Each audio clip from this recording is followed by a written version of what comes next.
Hi, y'all. It's Bridget Cutshaw with Real Things Living. Today, my guest is Elizabeth Parsons.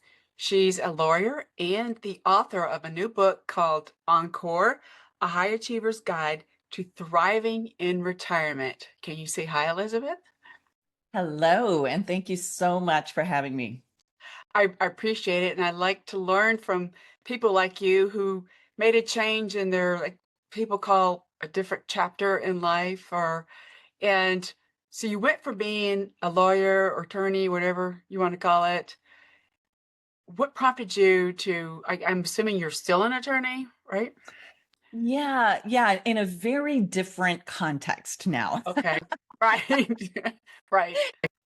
Yes, And but so you're focusing more on retirees or people who want to make a change in life, right?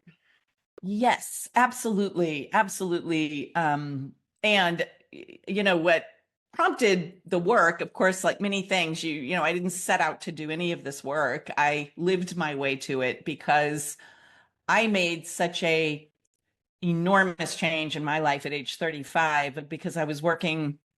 I was at that time a lawyer in a very large international law firm with extremely demanding hours and things like that. And I was also becoming a mother. I had a 3-year-old and an 18-month-old, and the collision of those two very, very important and demanding roles is what led me to sort of make the decision to leave that version of my career. Right. um, and I remember explaining it to everybody because they thought I was crazy. I'm just front ending my retirement. I'm just going to borrow against my future, not really financially so much because I felt like I had the time, I had enough money saved to live securely for a little while I figured out my next chapter. But I thought I'm just borrowing against the time. I need it now more than I'm going to need it then. But what was funny is that when the initial euphoria wore off and I made the move and I, was done with all the organizing of my life, I was absolutely lost. And so I was shocked at the blind spots that were there that I didn't see and didn't know about. And it took me quite a while to get my feet under me again, which was a foreign feeling because I'd always been somebody that felt like I was climbing the ladder and I knew what the next rung was. And for the first time in my life, I felt utterly without a compass. I had no idea how to take myself forward. So, anyway, long story short, that challenge and struggle, which was really demoralizing for me at the time, led me to discover so many things that I've been able to now put together into some great work for people on that inflection point, often later in life, but still, it's such a massive change. It is. Life in general has lots of changes, and we all Oh, yeah. have problems dealing with those changes. And I think I've learned from I should say my experience, but stuff, I've learned I'll stick with something if less stressful if it's small steps rather than Yeah. these massive chaotic things that Yes. can, I think, my opinion, will stress you out and keep you in the same place rather than if you're a lot of chaos around you. Yeah, I agree completely. One of the great things about planning for more than money in retirement, in my opinion, is addressing exactly that issue. You're leaving your comfort zone in so many ways when you retire. And, you're used to, if you've been in any career really, but certainly an intense one, you're used to the mastery you have and the role you've had. Your identity could be, very tied to and quite comfortable in that role. Your life structure makes sense to you because where do I need to be, doing what, with whom, and all those things you take for granted. It's just like, oh, this is my life. And you imagine without any real, if you have no real examination of it, that it's like, oh, as long as I have enough money going into retirement, everything's going to be amazing.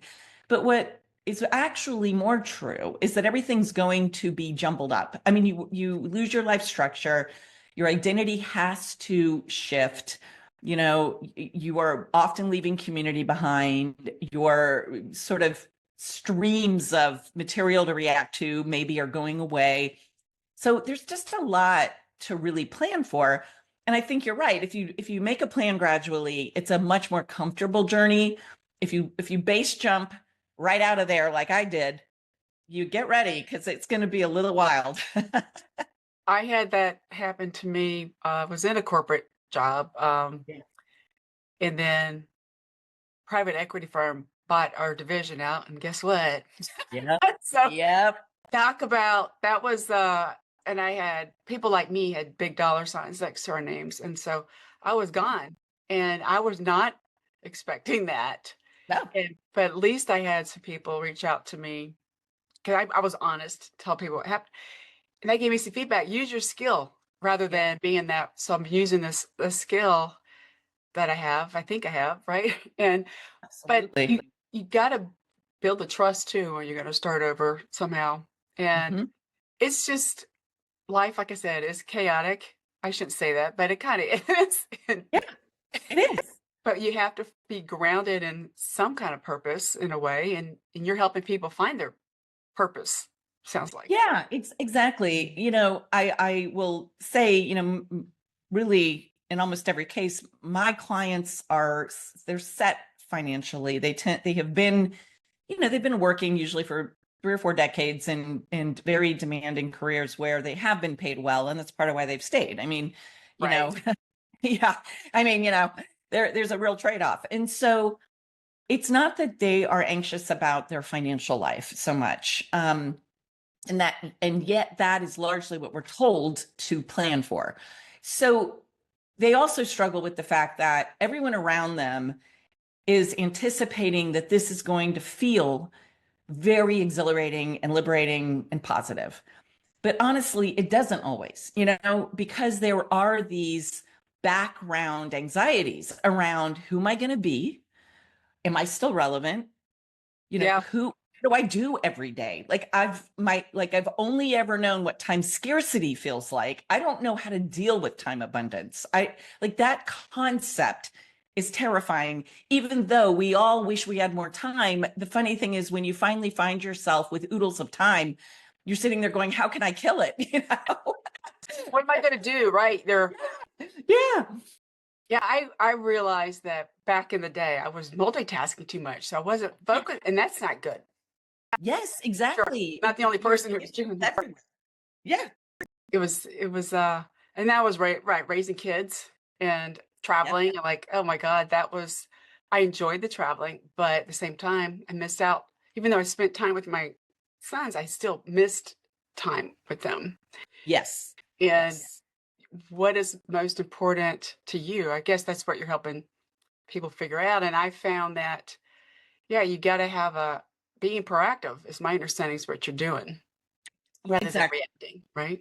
Exactly. That's one of the concepts we talk quite a lot about, and I certainly address in my book, is that almost everybody who's been in a career of some sort, we're really good reactors and we react to the agendas of others, whether they're Yes. clients, or customers, or bosses, or colleagues.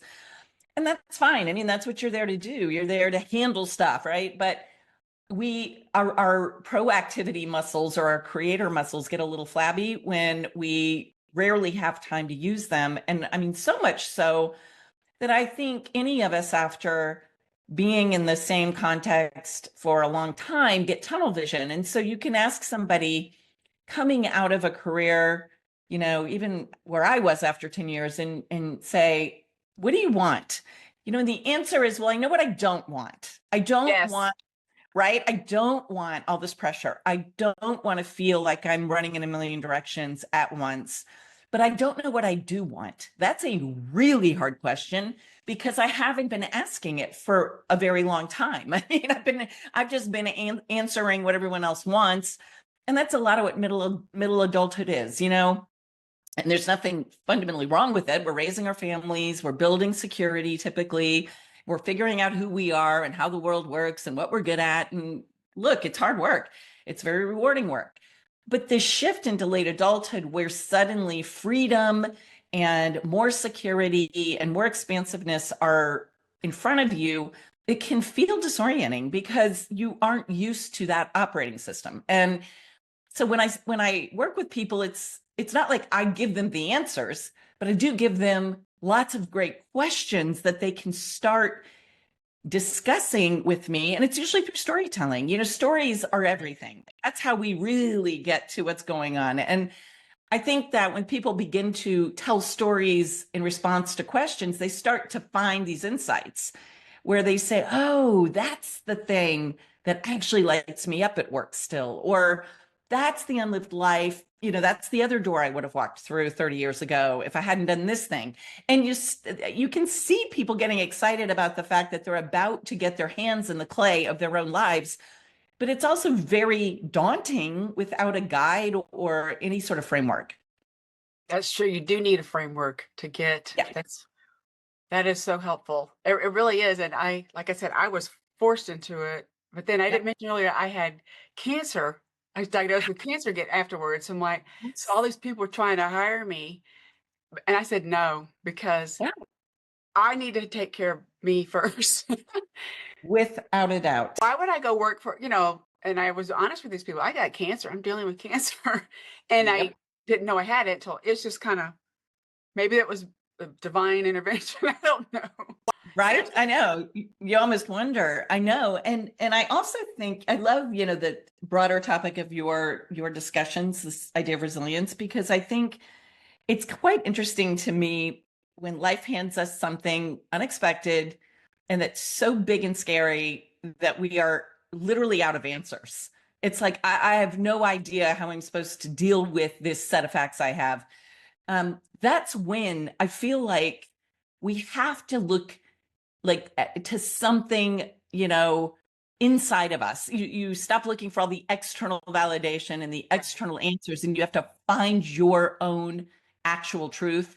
And that is a lot of the soul, call it soul searching, whatever you want to call it, but that's a lot of the work that I had to do. And it took several years before I could piece together both an intellectual explanation of what I went through, but also begin to see it as a framework. Like, wait a minute, there were ways to unpack all of this and get ready for it or move through it with more purpose and intention. But it was almost a gift that it was so disorienting. And I mean, when you're going through these things, it never feels like a gift. I mean, geez, look, I have also had cancer actually. Right. So I remember that moment. But I mean, you look at these moments and think, what have I done to deserve this awful thing? But on the other hand, it's always an enormous opportunity to discover more about yourself and what really is true for you in life. And so, yeah, I think this can be a moment filled with so much opportunity, but I think people need more support than we often think they do. And, again, when everyone around you is going, why aren't you excited about this? It feels a little embarrassing to say, oh, It's yeah, I have enough money and I get to retire, but I'm freaking out, right? People are like, come right. on. It's you've got all this time, but then you've got this emotion attached to it. And like you mentioned Yes. earlier, the identity that you had before and what Yep. is your value going forward. And Yep. so how can people use and when they're retired to an advantage? What's their way to use that as an advantage? So you mean the identity piece? Yes, sorry. Yeah. Yeah, no. I was just clarifying. So what I remind people of is that our identities are pretty complex. And I mean, this is some of the research and digging I did when I was trying to put all this together for myself. But we have these categorical parts of our identity, which are really formed by the groups we belong to, right? And career is a big one. So I'll just take myself as a lawyer. I had no active awareness of how identified I was as a lawyer. I mean, but I had worked so hard to get there. I killed myself all through school to position myself to get into a top law school, which I did. Then I worked full time and went at night. I graduated, taught, you work, you work, you work. And so you don't realize what you're doing is reinforcing this aspect of yourself when you pour and invest so much into it. And so in my mind, I belonged to the role of lawyer. I belonged to the firm, Millbank, that I worked for. And I belonged with that group of people. And, beyond that, other than saying I'm a mother and a spouse, I didn't have much else going on that I could cling to in my identity. So when those roles went away, I felt lost. And so I had to reconnect with what psychology calls the existential parts of your identity. These are the parts of you that were always there and will always be there.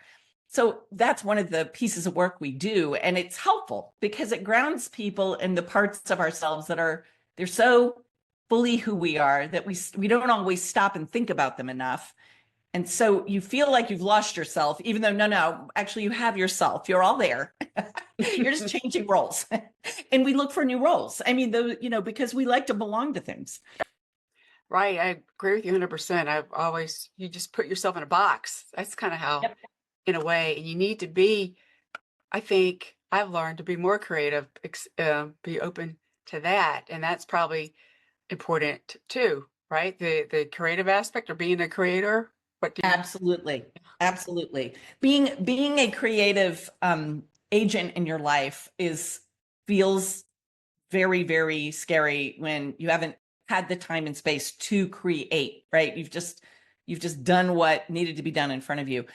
And so I think for people, it's about realizing you're not going to have it all figured out. You have to live your way to the clarity you're seeking. And unlike in working life, where we're sort of paid to get it right, this is a phase of life where you get to experiment.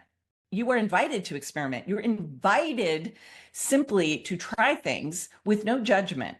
If you do something and you don't care for it, or it turns out it's not natural for you, so what? right? And it's quite refreshing and freeing to say, so what? You can What is pivot, the right? You Yeah, can to pivot. pivot, right? You've got a limitless supply of opportunity. And so, have fun with it. Learn to play again. Don't attach so much importance to each thing you go do next, playing out the way you picture in your brain, because often it's the surprises along the way that keep it all fun and exciting and that actually propose to you, new adventures that you wouldn't have even dreamed of. That's certainly what I discovered. And, if somebody had told me the day I left my firm that I'd be doing this work one day, I'd have said, absolutely not. There is zero. Why would I be doing this work? I have no training in it. I don't know anything about it. How would I do that? Right. But when I can connect all the dots very, very powerfully when I look backwards, but I couldn't see any of it going forward. It would never have made sense to me. I like what you stated because you have to reflect on all that. We don't know where you were trained to do a certain thing, and that's what you thought you had to do. And then you had mixing in children and family. That makes it so difficult. And Yeah. I'm thinking as we're talking, the technology aspect is makes things can make it easier, but it can also make it a little um, more tricky. Is that the right word? I think so. I I think think so. being human is still important. That's just me. Yep. And Absolutely. it, it's I know there's just so much craziness. I try not to. I like to read books. I try not to. I don't look at the news. Sorry, just because that is not something I can control. Maybe that's Yep. something you probably tell your clients. Focus on All the what you time. can control, right? All the time. And I mean, I really do. This is a concept that I heard on a different podcast some time ago, but I remember it struck me as so true. And it said, in today's world with technology the way it is and the 24/7 news cycle, every flavor you can imagine, the scarcest resource you have is your own attention. And Yes. it's the right. And it's like the person who chooses where they put their attention has more control over their lives than anything else, right? Because there is a limitless supply of things you can choose to pay attention to. Many of them are truly designed to upset us. They're truly designed to horrify us. They're designed to make us stare in just shock, right? But you can also look around your own three-dimensional life and connect with so many beautiful things. And I think that is one of those skills that many of my clients do have to get used to, because what they're used to instead is a never-ending supply of emails in their inbox that require attention. And so they forgot that they were the owners of their attention. It's like, no, that's actually your resource, and you get to pick where you put it now, which can be very empowering. But I also think with technology, you've got to remember that you've got longstanding, deep habits of engaging with things like cell phones and inboxes, and you almost have to break those habits or re-examine Yes, them and decide if you still want them. exactly. They're really little mini computers in Yeah. our I was talking to a woman earlier that we were saying that kids, my personal opinion, they should have a certain age where they can have them because I Mhm. think they should focus on holding a book. That's just Right. that's just Exactly. right. They should do that rather than clicking on things. And I think Yeah. there's another woman I know, Mara Einstein. I'm not sure she's related to Albert Einstein, but she has a Oh, book out called "Hoodwinked" and how we are all ooh, these things are. She didn't call them cults, but she kind of like it's a cult thinks that we're getting it's psychologically messing with us, and absolutely. we don't. I've always been an independent thinker, which is good. I remember Absolutely. one of my teachers telling me in high school when I was graduating, she goes, "You're very independent, but please be respectful. Just make sure to be respectful." 'Cause I don't know why I was that. That's just how I'm wired, Elizabeth. Right? Spoken. Yeah. I was, Yeah. but I was nice. But I was, Yeah.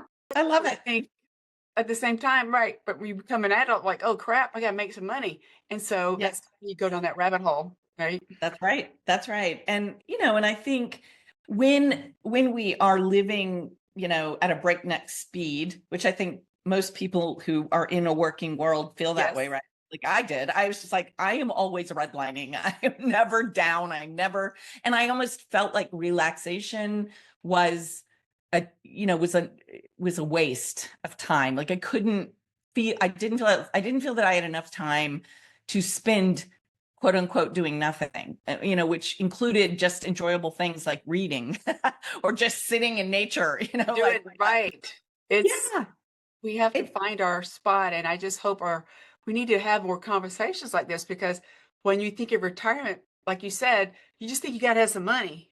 yeah, Well, great, but then but then some people are afraid to use the money when they're. It's yes, just so many fears that we have, and that yes, is I'm guilty of a lot of different things, right? I yeah, am, but yeah, you got to support each other. You can't. exactly, I'm a believer of I do so much better when I'm collaborating rather than doing things by myself. That's what I've absolutely, learned. yeah, Even though agreed. I'm independent, right? Yeah, yeah, That yeah, was just a fake persona in high school. You know what I'm saying? I don't know. right, right. No, I think you're right, and I also very much suggest to people, don't let yourself get isolated. I mean, it's perfectly fine to enjoy your private time, your independent time, but beware of isolation because it's really connection that keeps us alive. And Yes.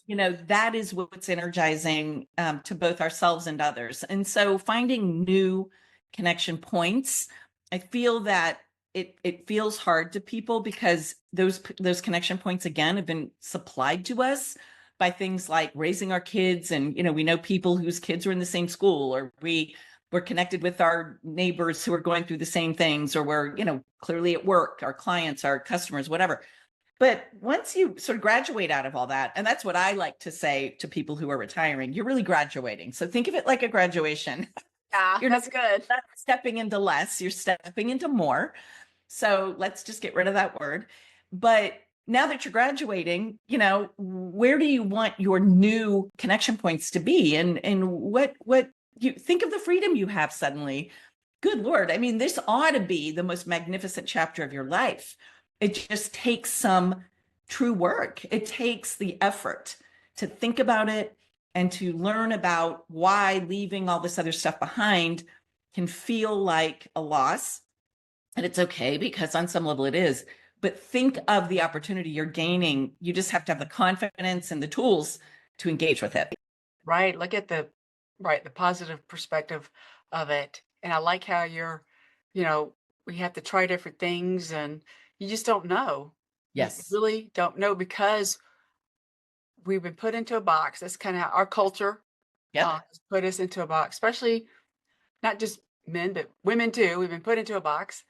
Mhm. And I think we just need to be what we're comfortable with. I hope people have the opportunity Yeah. to I guess if you think about it, we're lucky to be able to do that. And we're trying to be good role models. You're being, You're a really good role model.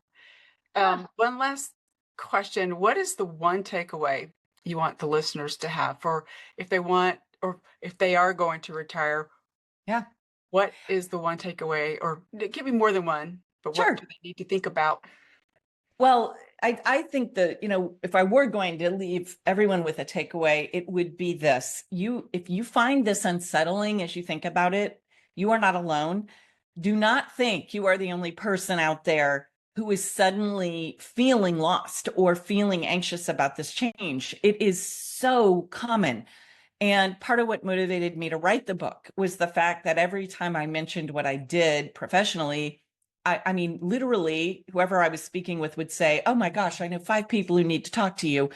And what I was really beginning to see beyond just my own client base is that this is a really common challenge. And whatever I go into my book about the history of retirement and why it's kind of a very thin concept. But the point is, this is a normal moment to find yourself feeling ill-equipped. And so don't think you're alone, and find the support you need, whether it's a coach, it's other people who've retired, but be honest about how you're feeling, because you're going to be amazed at how many people join you and say, "Hey, I've been there," or "Hey, I'm going through it too."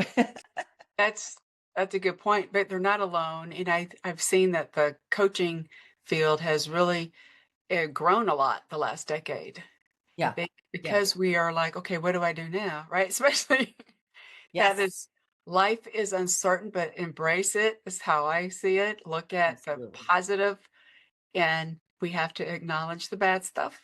But Yeah. fortunately, it's out there. But don't focus on that, right? Focus on what Yeah. you can do. Exactly. Yep. Try to use it as a springboard for forward momentum. I mean, that's, at the end of it, that I think is so much about of what resilience is. And I'm always most impressed when people are willing to be vulnerable about what they're going through, because that's what gives you access to the conversations that sometimes make the difference. And right, and then you don't have to reply with your details, but then you'll Yeah, understand internally what you can do, right? And that's as right. you meant spring forward, I thought about it. A swimming pool. I don't know why I thought that because you think about it, that feeling when you're a child, like, ooh, freedom, right? Yes, You've got some freedom. Think about yeah, that with your time. that's right. Exactly. Oh Exactly. wow, I'm gonna have an image of a swimming board where for this podcast. Love I it. I like to. That's something I've always been, and that's something I've embraced at my age. I'm like, I was always told I'm just really creative and I just try to find different things. And there's some things stay on the path for, but I like adventures. Like you said, Absolutely. adventuring is helps you figure out um, your path. You've That's got to right. try different things, right? Exactly. Exactly. So where can people learn more about you, Elizabeth? Sure. I think the easiest place to find me is on LinkedIn. Elizabeth Zelinka Parsons. There's only one of me there. And my, Okay. various websites, my book, other media things. I'm there and certainly love to link up with people. So that's probably the central spot. Okay, so what I'll do for those listening, I'll include the link in the description, and I'm going to go connect with Elizabeth on LinkedIn because I Awesome. I like LinkedIn. I think that Yeah, some people don't, but I like it. I do And too. you and I are probably one of the original users from a long time ago. For Uh, sure. Absolutely. No, I'm with you. It's amazing the people that you can connect with. It's you fun. did some really good stuff. So Yeah. I really appreciate you being on, Elizabeth, and your positive attitude. And I love this. Thank you, Bridget. It's been such a pleasure, and I've really enjoyed getting to know you. Have a great day, everybody.